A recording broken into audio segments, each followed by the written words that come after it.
और आप देखेंगे भारतीय जनता पार्टी की सरकार बनते हुए इन तमाम राज्यों के अंदर।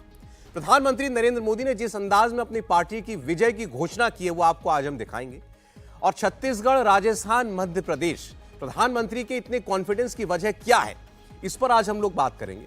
प्रधानमंत्री नरेंद्र मोदी ये भी कह रहे हैं, ये भी बता रहे हैं और आरोप लगा रहे हैं, खासकर छत्तीसगढ़ के मुख्यमंत्री भूपेश बघेल के ऊपर, कि 2.5 साल का फॉर्मूला इनका और टीएस सिंहदेव का तय हुआ था मुख्यमंत्री बनने का, और ये दिल्ली दरबार ने ही तय किया था।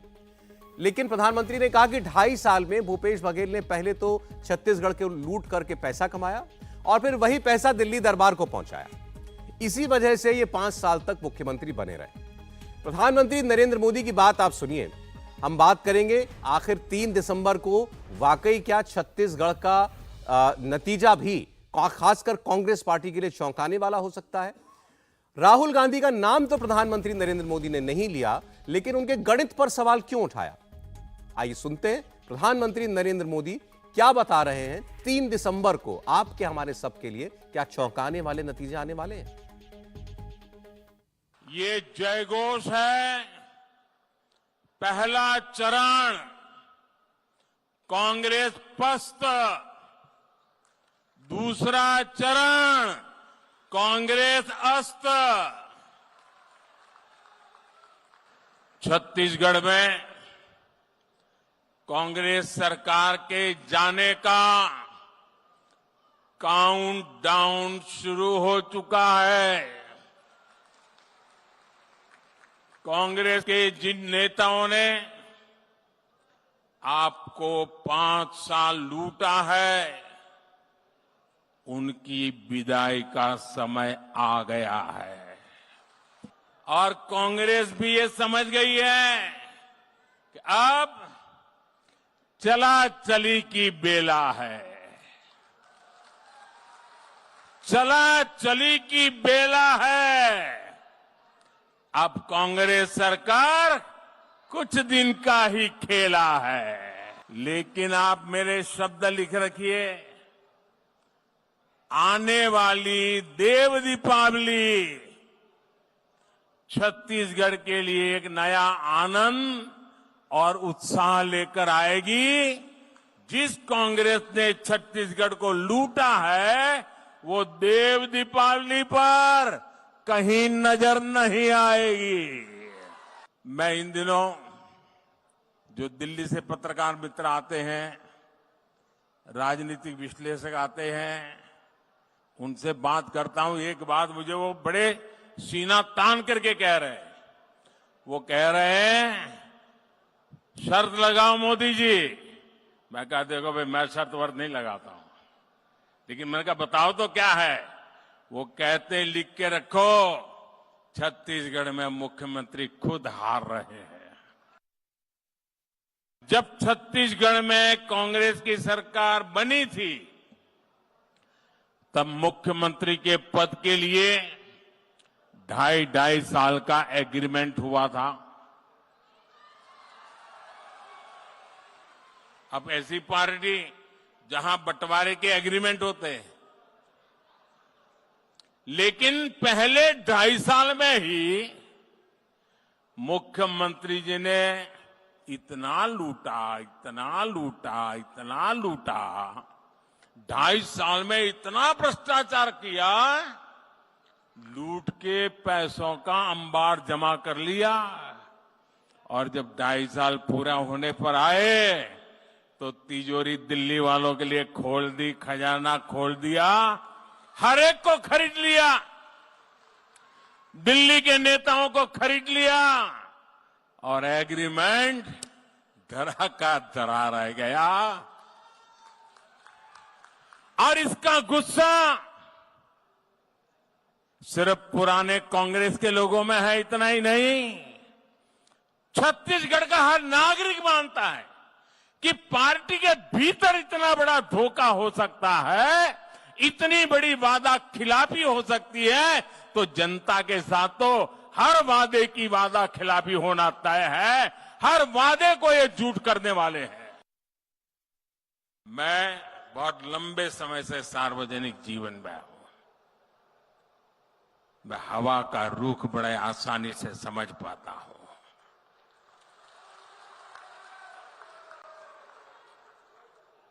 और मैंने पहली सभा में कहा था कि मैं आज आपसे कुछ मांगने नहीं आया हूं, मैं आपको निमंत्रण देने आया हूं। तो कईयों को आश्चर्य हुआ था कि प्रधानमंत्री इतनी बड़ी बात बोल गए। और मैंने कहा था कि मैं आपको निमंत्रण देने आया हूं कि 3 दिसंबर को चुनाव नतीजे के बाद जब भाजपा की सरकार बनेगी, उसके शपथ समारोह का निमंत्रण देने के लिए आया हूं। 3 दिसंबर के बाद, चुनाव नतीजे आने के बाद, जब भाजपा सरकार के शपथ समारोह होंगे, आप सबको मैं निमंत्रण देने आया हूं। कहानी कुर्सी की में हमारे मेहमान हैं हर्षवर्धन त्रिपाठी जी। स्वागत है हर्षवर्धन जी आपका। समीर चौगांवकर साहब हमारे साथ हैं, स्वागत है समीर जी आपका। और हमारे पॉलिटिकल एडिटर देवेंद्र हमारे साथ स्टूडियो में। देवेंद्र आपका बहुत स्वागत है। आप सबकी दिवाली बढ़िया रही होगी उम्मीद करता हूं। देखिए, प्रधानमंत्री नरेंद्र मोदी ने आज जिस भाषा में अपनी पार्टी की जीत की उम्मीद जाहिर की है, थोड़ा तो अलग है। आप जितना जैसा प्रधानमंत्री को सुनते हैं, ये आम जो प्रचार होता है उनका वैसी बातें नहीं। जैसे वो कहते हैं कि मेरा सार्वजनिक जीवन बड़ा लंबा है, हवा का रुख मैं भांप लेता हूं, सही हवा का रुख भांप लेता हूं। मैं आपसे कुछ मांगने नहीं आया हूं, मैं आपको निमंत्रण देने आया हूं 3 दिसंबर को शपथ ग्रहण का। ये जो कॉन्फिडेंस उनका झलक रहा है, और खास तौर पर किस राज्य में? छत्तीसगढ़ जैसे राज्य में। उत्तर के 3 राज्य जो हैं, राजस्थान, मध्य प्रदेश, छत्तीसगढ़, इन 3 राज्यों में अगर कहीं पर भारतीय जनता पार्टी को लेकर के तमाम एजेंसियां, तमाम सर्वे विश्लेषक, सभी लोग ये मान रहे थे कि सबसे ज्यादा पीछे कहां दिखाई दे रही है, या ये दूसरे शब्दों में कह लीजिए कांग्रेस सबसे ज्यादा आगे कहां दिखाई दे रही है, तो वो छत्तीसगढ़ की बात करते थे। उस राज्य में प्रधानमंत्री ये बातें कह रहे हैं। तो या तो कुछ हम लोग नहीं पढ़ पाए जो प्रधानमंत्री ने कहा।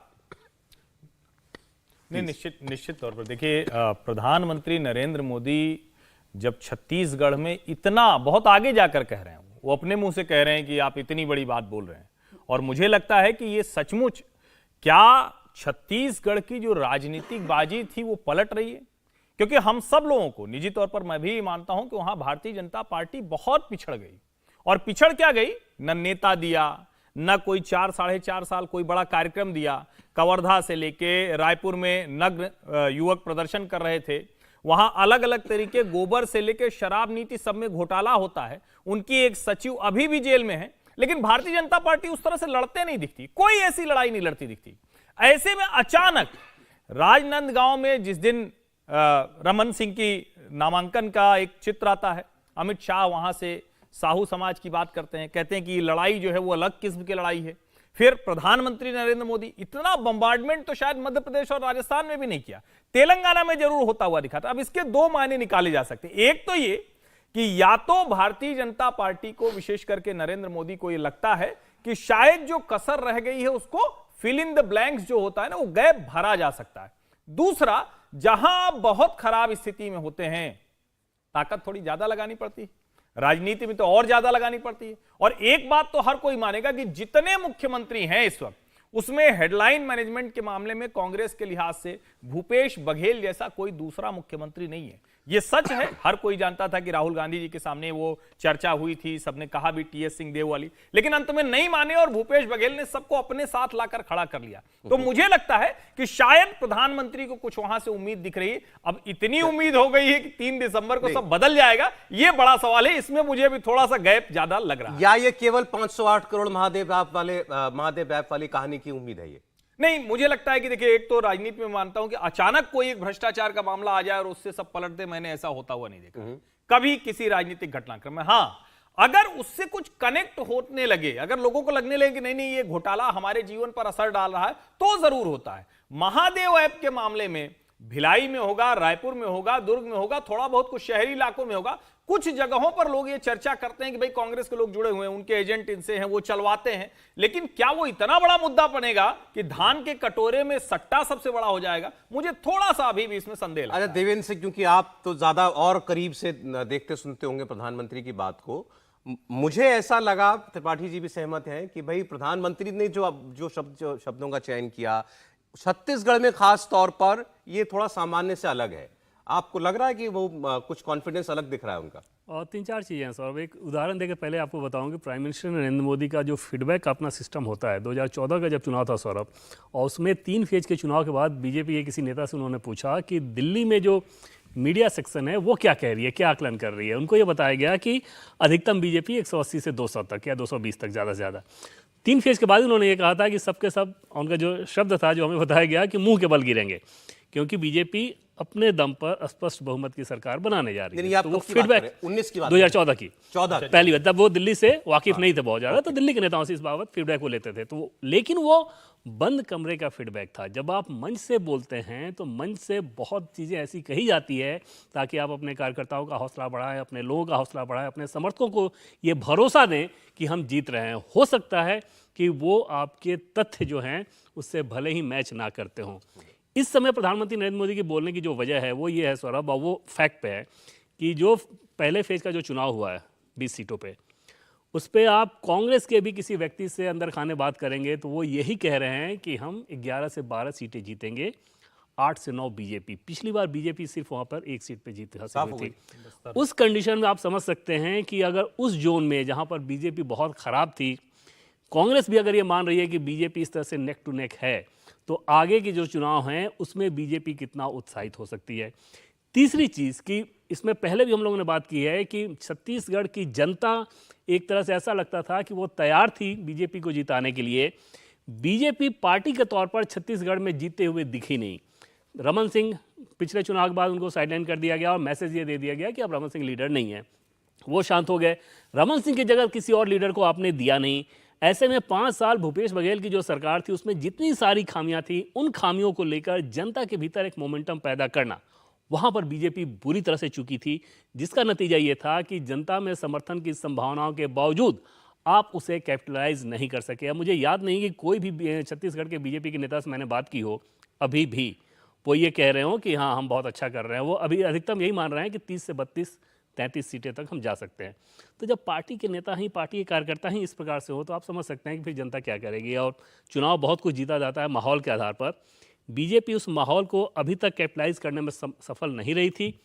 पहले फेज के चुनाव के बाद जब ये फीडबैक आया है दोनों ही पक्षों, बीजेपी भी मान रही है कि 8 से 9 सीटें हमारी आएंगी पहले फेज में, उसके बाद उनको ये लग रहा है कि अब अपनी पूरी ताकत झोंक देनी चाहिए और इस तरह का आप कैंपेन देखें। अचानक गेम में अपने आप को पा रही है बीजेपी। बिल्कुल। और उसके पहले के महीने में आप देखें तो प्राइम मिनिस्टर 1 बार गए थे, अमित शाह जी 2 बार गए थे पहले के, उसके पिछले वाले महीने में। अब अचानक से पहले फेज के बाद उनको ये लग रहा है कि ये तो संभावना थी, इसमें ताकत झोंकी जा सकती है और वो ताकत झोंकी जा रही है। लेकिन निश्चित तौर पर अभी फासला उसमें बड़ा है क्योंकि इतना लंबा खाली मैदान आपने छोड़ रखा था पार्टी के तौर पर। भूपेश बघेल ने उसको बहुत कैपिटलाइज किया। जबकि आप छत्तीसगढ़ में सारा बात करें लोगों से, डेवलपमेंट के वर्क पे कांग्रेस की सरकार के पास गिनाने के लिए बहुत कुछ नहीं है। और रायपुर एयरपोर्ट से जैसे आप बाहर निकलेंगे, बीजेपी की सरकार के पक्ष में गिनाने के लिए बहुत सारी चीज़ें हैं जो वो बताते हैं। जैसे शानदार एयरपोर्ट आपको रायपुर में दिखेगा, बाहर निकलेगा तो अटल पथ, वैसा कोई सड़क रायपुर में नहीं बना सके। तो उसमें बहुत सारी चीज़ें हैं। मसला ये रहता है कि इन चीज़ों को कैपिटलाइज करके वोट में कन्वर्ट करने के लिए क्या आपने संगठन की ताकत झोंकी थी, उसका जवाब पहले ना था, अब हाँ में आ रहा है। समीर, एक लाइन जोड़ दूं। ये एक तो देवेंद्र जी जो कह रहे हैं पहले चरण के चुनाव, वहाँ के जो भारतीय जनता पार्टी के प्रभारी सांसद और दूसरे लोग हैं उनका भी बड़ा दावा है। वो कह रहे हैं कि हमें भी उतनी उम्मीद नहीं, जितना बेहतर। लेकिन जो सबसे बड़ी चीज़ है जिसको हम इन सारी चीज़ों में छोड़ देते हैं, घोषणा पत्र में जो धान को लेकर ऐलान भारतीय जनता पार्टी ने किया है, बाद में कांग्रेस का घोषणा पत्र आया, कांग्रेस ने कहा कि हमारा कॉपी कर लिया। तो ये कहा गया, अमित शाह की तरफ से भी कहा गया कि भैया जब हम आपने किया ही नहीं था तो कॉपी कैसे कर लिया। मुझे लगता है कि शायद उस तरफ हम लोगों का ध्यान नहीं है। धान बहुत बड़ा डिसाइडिंग फैक्टर होता है और उसके बाद कांग्रेस को, जिसको कहते हैं ना कि प्रतिक्रिया में आगे आना पड़ा, उन्होंने कहा कि हम भी ज्यादा देंगे। फिर भूपेश बघेल ने एक और ऐलान कर दिया कि महिलाओं के खाते में डालेंगे। तो इसका मतलब ये तो जरूर है कि कहीं न कहीं जिसको कहते हैं ना कि करंट पकड़ना, तो भारतीय जनता पार्टी ने वो करंट तो चुनाव में पकड़ा दिया है। अब वो कितना ज्यादा पकड़ा पाए हैं ये तो थोड़ा सा अभी कहना मुश्किल दिखता है। छत्तीसगढ़ की हवा बदल रही क्या समीर जी? बिल्कुल, मुझे लग रहा है कि छत्तीसगढ़ में भारतीय जनता पार्टी के लिए काफ़ी अच्छे परिणाम लेकर आएंगे। अभी कुछ दिन पहले ही मैंने ओम माथुर जी जो छत्तीसगढ़ के प्रभारी संगठन और चुनाव प्रभारी, मेरी उनसे मुलाकात हुई थी। तो मैंने उनसे पूछा कि छत्तीसगढ़ को लेकर बहुत पॉजिटिव न्यूज़ नहीं आ रही बाकी राज्यों की तुलना में। तो ओम माथुर जी का कह रहा था कि बाकी राज्यों की तुलना में छत्तीसगढ़ बहुत बेहतर प्रदर्शन करेगा। उन्होंने एक बात बताई, बाकी राज्यों की तुलना में, हाँ, छत्तीसगढ़ में हम बेहतर प्रदर्शन करने जा रहे मतलब हैं। राजस्थान भी हरवा रहे हैं। नहीं, मतलब राजस्थान सरकार बनेगी, उनका ये कहना है कि छत्तीसगढ़ को लेके जो बेसिकली दिल्ली में चर्चा है कि छत्तीसगढ़ में तो कांग्रेस सरकार बना ही रही है, बीजेपी दौड़ में नहीं आ पा रही है, बोले उसकी तुलना में हम बहुत बेहतर प्रदर्शन छत्तीसगढ़ में करने जा रहे हैं। मध्य प्रदेश में तो सरकार बना ही रहे हैं, राजस्थान में भी सरकार बनेगी, छत्तीसगढ़ को लेकर चर्चा है कि वहाँ कांग्रेस की सरकार बनेगी, सब जगह एक चर्चा हो रही है, लेकिन हम छत्तीसगढ़ में बहुत बेहतर प्रदर्शन कर रहे हैं। उनका ये कारण, उनका ये कहना था कि छत्तीसगढ़ के अंदर 39 सीटें रिजर्व है, 29 सीटें ST के लिए और 10 सीटें SC के लिए रिजर्व है। तो बोले पिछली बार ये 39 सीटें में सबसे ज्यादा नुकसान हुआ था, मतलब 29 सीटों में से 25 सीटें कांग्रेस जीत गई थी, हम 4 सीटें जीते थे। बोले इस बार हमने बहुत ज्यादा फोकस आरक्षित सीटों पर किया है, प्रधानमंत्री मोदी का जो फोकस रहा इन सीटों पर रहा है, सारी योजना हमने वहां पहुंचाई है, और इस 39 सीटों पर संघ के एक एक पदाधिकारी को नियुक्त किया गया है, प्रचारक को वहां पर खास तौर से एक एक विधायक नियुक्त किया गया है। तो बोले जो हमारा सबसे मजबूत एरिया था SC ST सीटें पिछले 15 साल से, 2019 में वो सबसे बुरे हम आ रहे थे, तो इस बार 2018 के चुनाव में, तो इस बार हमने बहुत ज़्यादा फोकस 39 सीटों पे किया है। बाकी जहां ग्रामीण अर्बन सीटें हैं, बोले वहाँ भारतीय जनता पार्टी हमेशा से मजबूत रही है, तो इस बार हम चुनाव में बहुत, और ये देखिए उन्होंने ये भी बात बताई कि हमने इस बार CM के खिलाफ सांसद को उतारा है। आप देखिए किसी और मुख्यमंत्री के खिलाफ बहुत दमदार उम्मीदवार प्रधानमंत्री ने कहा कि शर्त लगा लीजिए, मतलब मुझसे लोगों ने कहा शर्त लगा लीजिए कि CM अपनी सीट हार रहे हैं।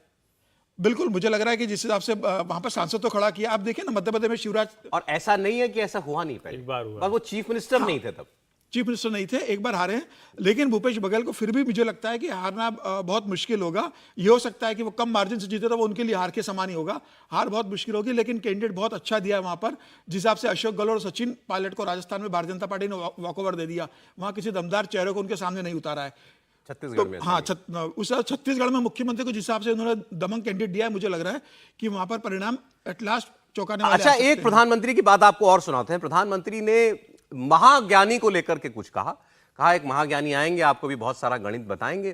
तो प्रधानमंत्री किसका जिक्र कर रहे थे, आप खुद भी समझने की कोशिश कीजिए, फिर हम आपको बताएंगे। आजकल अचानक से गणित का शौक भी हो गया है, लेकिन ये कांग्रेस के गणितबाज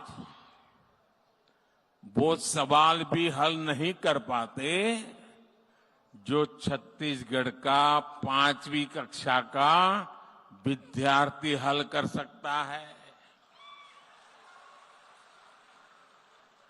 ये छत्तीसगढ़ के जनता के ज्ञान को, उनकी समझ को कम आंकते हैं, इसलिए दिल्ली से आकर झूठा गणित, झूठी बातें, झूठे वादे, यही उनका खेल चल रहा है।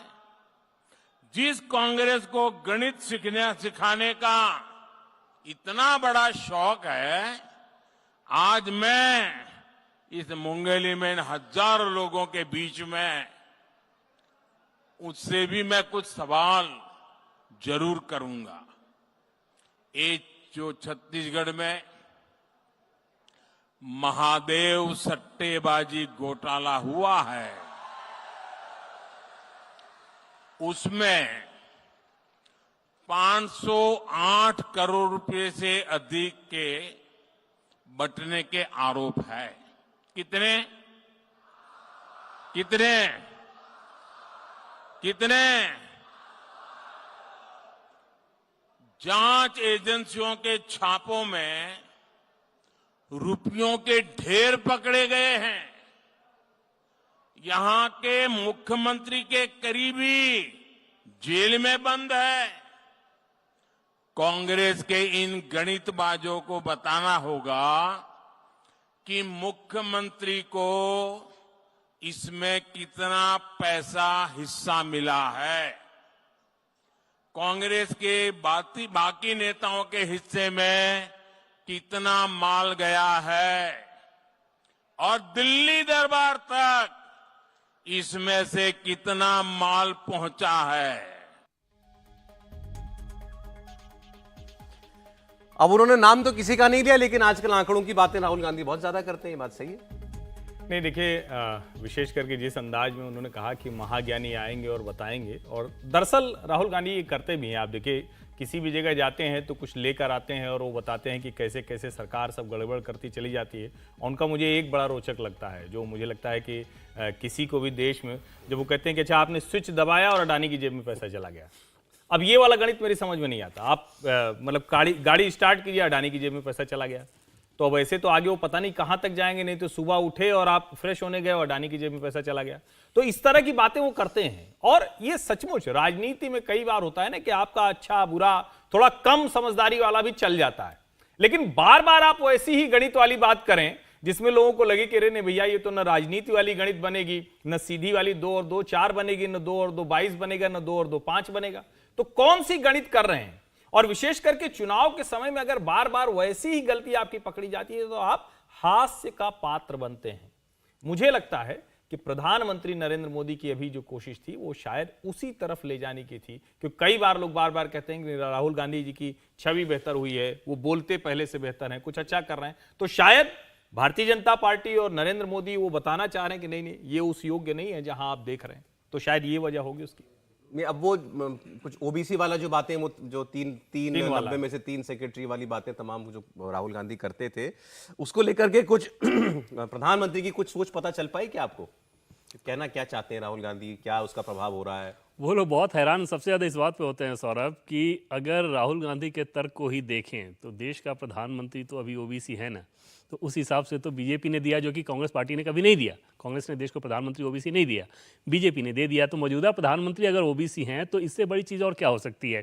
तो वो उस तर्क को लेकर राहुल गांधी जो कहते हैं वहाँ पर कोई बहुत ज़्यादा प्रभावित नहीं होता है लोग। हाँ, ये कोशिश बीजेपी की ज़रूर दिखती है कि ये जो अभियान है कांग्रेस पार्टी का कि कास्ट पे लेके किसी प्रकार से अगले चुनाव को, लोकसभा चुनाव को कास्ट पे लेके आ जाया जाए, उस अभियान को हवा नहीं लगने देनी है। और उसके लिए बीजेपी बहुत सतर्क नज़र आती है, बहुत कोशिशें करते नज़र आती है। पिछले दिनों में बीजेपी एक्सटेंशन बिल्डिंग में कई राज्यों के मुख्यमंत्रियों और नेताओं के साथ बीजेपी के राष्ट्रीय अध्यक्ष की एक बैठक हुई थी जिसमें ओबीसी मसले को लेकर ही एक प्लानिंग किया गया था कि कैसे आपको सतर्क रहना है। ऐसा ना हो कि राहुल गांधी जिस प्रकार से बार बार कह रहे हैं, कांग्रेस पार्टी जो बार बार कह रही है, वो कास्ट डिवाइड नीचे सोसाइटी में आ जाए। ये कोशिश ज़रूर दिखती है, लेकिन कोई कंसर्न हो ये नज़र नहीं आता। एक छोटा सा ब्रेक हमको लेना पड़ेगा। देखिए दिवाली बीती है और दिवाली के बाद बहुत सारी तस्वीरें आई, ममता बनर्जी की, भूपेश बघेल की, इसके अलावा शिवराज सिंह